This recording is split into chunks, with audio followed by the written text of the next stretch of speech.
And in 3, 2, you always go on 1. I didn't know you weren't going to say 1. Okay, 3, 2. Hey! Welcome to what? You didn't like it? I don't think That was really hard to do. Hey, welcome to What's the Point podcast. We are here today. Can you please give me your full Christian names? Middle name included. That Megan, Christine, Gaia. I love that. Abigail Hope Gold. Oh, I was named after the church. I forget that. Oh, I love wasn't. that. Oh. I didn't live here. But I forget. I didn't live here when I was born. But I knew your middle name was Hope, and I'd heard you say that bit before, and I still That's fell my for 2 truths and a lie. Dang, I really did fall for it once again. Oh, but I love that.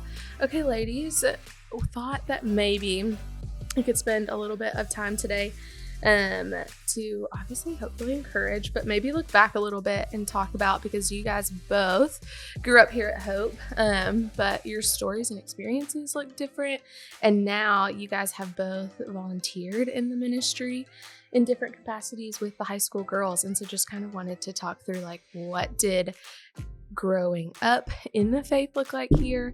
How has it kind of like transformed as you've become young adult ladies? And just hopefully encourage whoever's watching of like how to continue to like pursue your faith regardless of how things shake out in your story. Cool? Oh, Cool. Sick. Megan, Christine, do you want to share No, maybe I'm not like expecting that.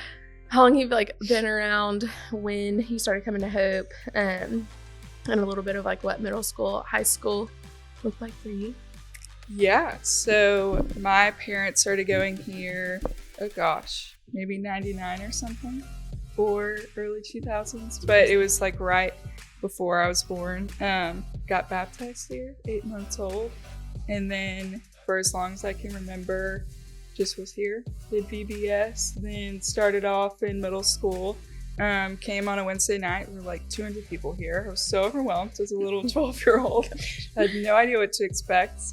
And then I came that first night and never left. And then throughout high school, I was here every single time doors were open, volunteered with VBS, doing, I think, 4 of them, 4 and 5-year-olds on Sunday mornings. And I love this youth group so much. They have this poured into me, and I wanted to pour into them. Sweet. So when did you kind of circle back through as a leader? What has like post-high school looked like, and when did you circle back through? Oh gosh. So after high school, well, let me go back. So my senior year of high school, I had just a little bit going on and was a big time swimmer, and wanted to swim in college, then decided, nope, I don't want to do that anymore.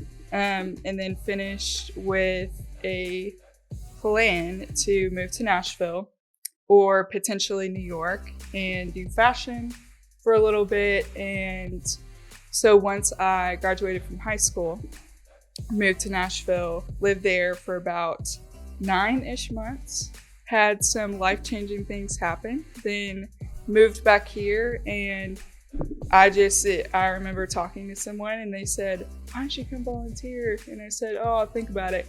And it felt like God kept calling me to come back, and ended up talking to people who worked here and just set up with the transition of coming in. It was awesome. And I loved it. I love it. Yep. All right, Abby, Hope, what did growing up at Hope look like for you? My dad has worked here since 2010, I think. So I moved to Memphis in early 2010, and then my dad started working here a little bit after that. So I've been coming to Hope since then, so a little bit later in my life. But I've always grown up in the church. My dad has worked at a church my entire life. So I've kind of gotten to see some behind the scenes of it, which is really sweet. And I started coming here when I was in 6th grade, and I've been here for a long time. Some breaks in between, but here I am. Yeah. What has post-high school looked like for you? Like, give us a little insight. I graduated college in August of 2023, and I went to my favorite story, my favorite tale. I went to Baylor I'm not allowed to say school names. And I went away for school and lasted about a day, and then came back and went to school here in Memphis and graduated recently-ish. And I've worked in fitness for the past 4 years, maybe 5, as a fitness instructor, and kind of just been doing that. Yeah, that's the best. My total Hope experience has involved you guys since the start, which is so cool. I was thinking about obviously when you guys both graduated. I graduated in 2019, and I knew her when I was an intern before I got on staff, and then had a tiny bit of time with you before you graduated, but very brief. And then Megan graduated in 21. So I had been around for a while at that point and got to know you very well, but it's been so fun to watch you guys both grow up at whatever that has looked like for both of you guys. And so it's just been so fun.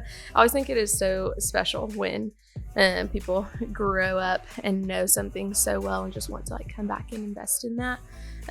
But what did your faith look like when you were in high school? And you can be totally honest as you want to be, but and then how would you say you have learned from where you were to being a young adult now, a woman trying to pursue the Lord well?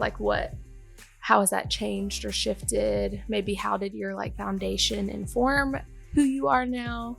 Let's talk about that a little bit. Let's go first. I can go. Okay. I think in high school, I really found my identity in Christ. I wanted people to know I was a Christian. I still think it's cool, but I thought it was the coolest thing. I loved coming to church. I loved coming here. I loved inviting my friends. Most of my best friends came here. I think I struggled, not with my faith necessarily, but more so, just to be brutally honest, with the church when I graduated high school. I just struggled. I think it was also COVID didn't help because online makes it hard to commit and really focus on Christ. I feel like I struggled. I'm easily distracted. So watching something on a computer screen easily distracted me. And so I think I struggled after high school. I've never really lost my faith, but I think I really struggled just with what the church looked like. Not this church, but just church in general. I think it was a hard time that nobody really knew what to do, and I didn't really know what to do. And I think sometimes when I get scared or confused, I just pick something to be angry at. And since that's what I knew best, I kind of just chose that. And so it took me, I think probably until last year to really realize how beautiful the church is, and how even though it is just a place of broken people, it's also just the sweetest thing to see broken people coming together for the same reason and for the same cause, and genuinely here because we are all broken and we do all need Jesus. So to see everybody here, it's just kind of put a new light on it, I guess, shown a new light of finding beauty in the brokenness instead of finding beauty and searching for perfection.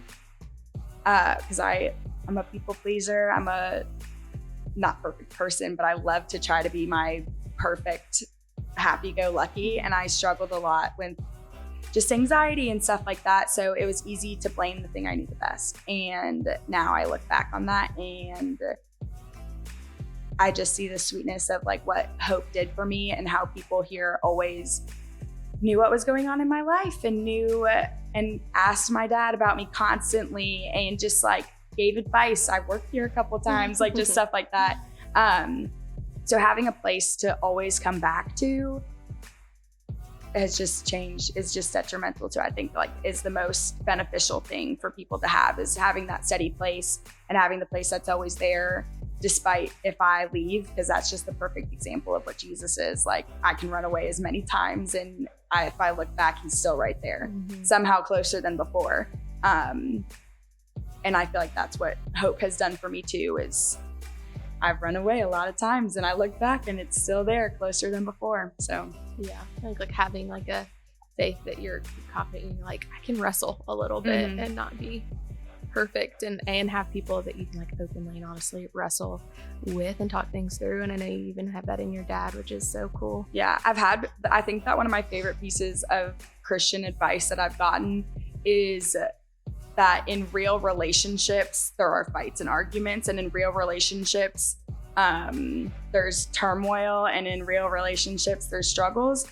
And if we want to have a real relationship with Jesus, it is okay for that stuff to happen, because it's like, we're not just believing in something that's not there. We're believing in something that's real, that is eager and seeking us. And with that comes sometimes turmoil, especially when it's something and somebody who wants the absolute best for you. I think of like when your parents say things when you're little, and they can say something a million times, but then somebody like your youth leader or your teacher or your friend like says the same thing, and you're like, oh my gosh, I would have never thought of that. Like, I feel like that's how sometimes Jesus is. Like, he's saying this thing over and over and over again, and then finally you like can't not see it. Like, it slaps you in the face and you're like, oh, I would have never thought of that.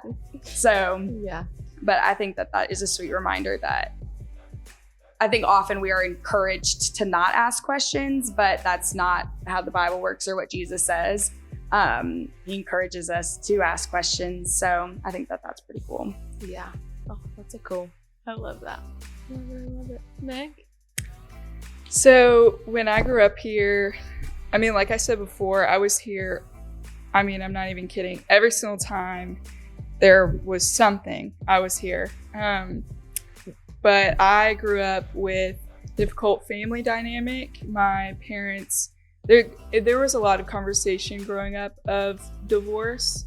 And then when my senior year hit, they finally did. And that was, so since all of that was happening and I was here so much, my whole life was poured into the leaders. Like, they had my back. There was one of my leaders who started working here when I joined in 6th grade, and oh my gosh, there would be bus rides to Colorado, and we would start, talking about that, and they gave me such encouragement. So I stepped back and I finally saw, like, oh my gosh, people here care. But I genuinely didn't really know a whole lot about Jesus and what a relationship looked like until I graduated from high school. And even through high school, like, I would have moments where there would be a light that was turned on. I was like, oh my gosh, like, I'm on fire for the Lord, or I want to know more about this. But since my home life was so rough, I was like, why is this happening to me? Like, all the questions of when you hit suffering, you start questioning why. It's always the why. It's always like the worry, and my life is terrible. And that was kind of the mindset I had, even when I graduated from high school. So when I moved to Nashville, I was furious with the world. I kind of didn't even know who Jesus was. It's like I stepped back from my faith a little bit. It was like it would creep back in, and I knew that I was a Christian, but I was not living a Christian life. And I, partied all the time. I was I was just very reckless with how I was living. And I felt like there was a moment where it was spring right before I moved back home during the summer of 2022. And I got just in a bad health situation. And I remember asking myself, why are you doing this? And I felt like God kept saying, you're so broken and you need to come home. Like, you need to come back to me. And it was, and I would feel like I would have moments like that in high school. And once that started to enter my mind and I finally moved back home and I started to rekindle relationships here, that's when I finally started to see a shift in my life. But even now, I've still have like I had so many health stuff going on. I had family dynamics that have completely uprooted like my life and my thinking. But once I stepped back and I started to see, honestly, over the last year and a half, I started to see a shift in my mind and go, no, like I've done this before. I've lived, I've had terrible decisions. I've lived recklessly. None of that satisfied me. I was left with anger, sadness, depression. I didn't feel the real joy that we can have from Jesus. And there's a passage from Romans, and it talks about how we reject sin. Like, once we're in the body of Christ, we will not want to do those things. And I feel like since I've stepped back and now I feel like I'm fully in the Lord's plan and I'm trying to live out his will in everything I do, actions, and asking him, okay, like, I wanted to do fashion and I said, I feel like this isn't going to honor and glorify you. Then now I'm doing nursing. And once I switched to that, it's like everything kind of fell into place, and it's not my life anymore. It's the Lord working in me through my life. It's everything goes to him. And back to this passage in Romans, it's talking about, sin no more. And I've even seen myself like saying no to things. And there was a sorority that I got into at the school that I'm at. And the first day I went there, I saw things that I used to witness and used to see and want to do. And once I saw that, I said, I can't be a part of this. I can't do it. And I said no to it. And I feel like with my faith walk right now, it's a lot of saying no, but I know the promises that God has for me. And none of the things on this earth will matter, because it's not that the world is not of God. God gives us things in this world from above. And I know that what I'm doing through him will satisfy him, not the world. So, yeah. Yeah. I feel like when you are doing this active surrender and choosing and wanting to be in lockstep with Christ and in his will, there's just so much sweetness to be had. What was the verse that you shared about the serving two masters? Was that not Romans, but maybe Matthew's, or maybe it was? Yes. So in Matthew, yes, I've been studying Matthew a lot, because I even read a passage last night that was saying, give up everything and follow me. And it just speaks volumes to just my life and what I've had to do. But in Matthew, Matthew 6:24, it says, no one can serve two masters. Either you will hate the one and love the other, or you will be devoted to the one and despise the other. You cannot serve both God and money. But not even talking about money, you can't serve, so in my life, pouring everything into fashion, I wasn't pouring everything into God. God wasn't using me. He gave me that passion in fashion and everything like that. But my whole drive was about fashion. It wasn't about how can I honor and glorify God through fashion, which ultimately, I have this written in my Bible, why I gave up fashion.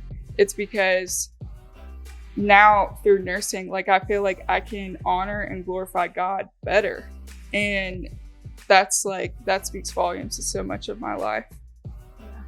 I just love that. The idea of knowing the Lord and knowing how sweet the body is and being in church community is, and then knowing how good God is and that his plans are so much sweeter and he is like the good portion, is such like a hard place to get to and like understand fully when we're like younger and learning.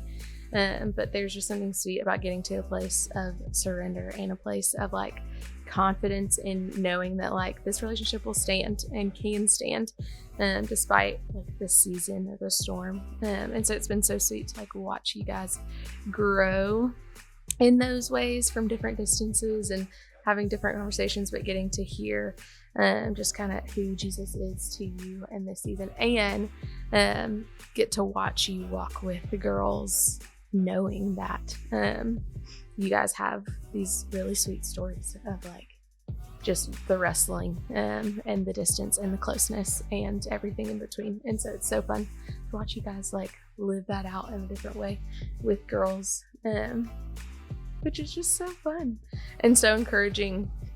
I think that it is so sweet and it has been so encouraging coming here. I think that's something that relates to what you've said, Megan, is we've all lived moments in lives of sin without even choosing to. But I think that the sweetness that I've gotten from here and just gotten from my faith is the lack of shame. I think that as a Christian, I've felt a lot of shame just personally, but also in Romans, there's a verse that says like forever, whoever is in Christ, there's no shame, there's no condemnation here.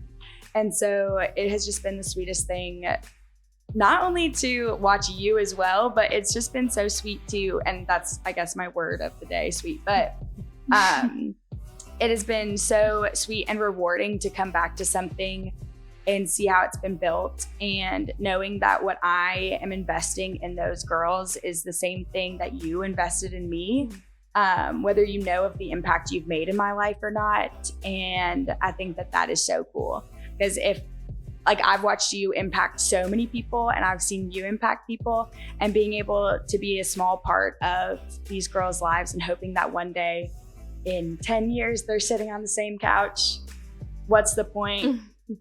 And I think that, to be honest, I think that's the point. Because the point is that we are here, we are pouring into people because I have been poured into by the same place. And that just kind of makes sense. So that's just kind of the point of all of it. Yeah, it is.